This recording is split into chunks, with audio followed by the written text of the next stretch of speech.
दोस्तों, ये कहानी है एक गरीब पिता श्यामू की। सर्दियों की रात तालाब किनारे एक टूटी झोपड़ी में श्यामू और उसकी बेटी गुड़िया भूखे प्यासे कांप रहे थे।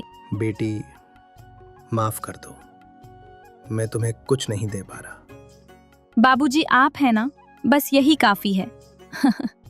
अगले दिन श्यामू काम ढूंढने गया, पर हर जगह अपमान मिला। निराश श्यामू मजबूर होकर सेठ धनीराम के पास गया। सेठ जी, मुझे कुछ रुपयों की सख्त ज़रूरत है। मेरी बेटी भूखी है, कृपा करके कर्ज दे दीजिए। ठीक है, मैं तुझे 5,000 दूंगा बिना ब्याज के, लेकिन एक शर्त है, 1 महीने में वापस नहीं किया तो गुड़िया की शादी मेरे बेटे रामू से हो। क्या? लेकिन ठीक है सेठ जी। श्यामू ने मजबूरी में शर्त मान ली। घर आकर जब श्यामू ने गुड़िया को सच बताया तो वो रोई नहीं बल्कि सोचने लगी। बाबूजी, आप चिंता मत करो। दादी की मटन रेसिपी याद है ना, वो जो इतनी लाजवाब थी। हाँ याद है, पर इससे क्या होगा? राजपुरा गांव में लोग मांस खाते हैं, वहां मटन का ठेला लगाइए। दादी की रेसिपी से लोग पागल हो जाएंगे। वाह बेटी, तू एकदम सही कह रही है, मैं कल ही जाऊंगा। अगले दिन श्यामू ने राजपुरा में ठेला लगाया। उसके मटन की खुशबू चारों ओर फैल गई। वाह भाई, इतना स्वादिष्ट मटन कभी नहीं खाया। रोज आना। सच में लाजवाब है, मुझे रोज का पैक चाहिए। 2 हफ्तों में श्यामू का ठेला मशहूर हो गया। एक बुजुर्ग रामदीन ने आशीर्वाद दिया। बेटा, तुम बहुत ईमानदार हो, भगवान तुम्हें जरूर कामयाबी देंगे। 3 हफ्ते बाद एक अमीर आदमी विजय वहां आया।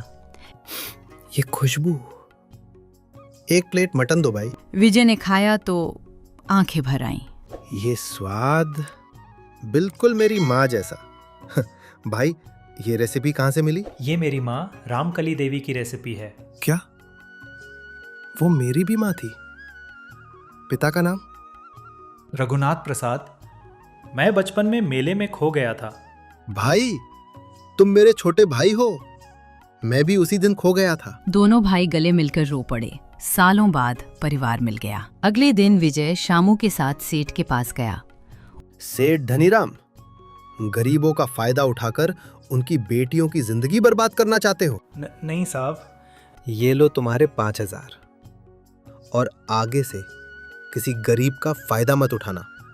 माफ कर दीजिए साहब, मैं फिर कभी नहीं करूंगा। 3 महीने बाद राजपुरा में शामुदा ढाबा मटन स्पेशल खुल गया। भाइयों बहनों, ये कामयाबी गुड़िया की समझदारी और श्यामू की मेहनत का नतीजा है। बाबूजी, मुझे पता था आप जरूर कामयाब होंगे। बेटी, तूने ही मुझे रास्ता दिखाया। भैया, आपने परिवार वापस दिया। मैं आप दोनों का शुक्रगुजार हूँ। दोस्तों, इस कहानी से सीख, मुसीबत में हिम्मत रखो, बच्चों की बात सुनो, मेहनत करो। परिवार का साथ हो तो हर मुश्किल आसान हो जाती है। अगर कहानी अच्छी लगी तो लाइक, शेयर और सब्सक्राइब करें। धन्यवाद।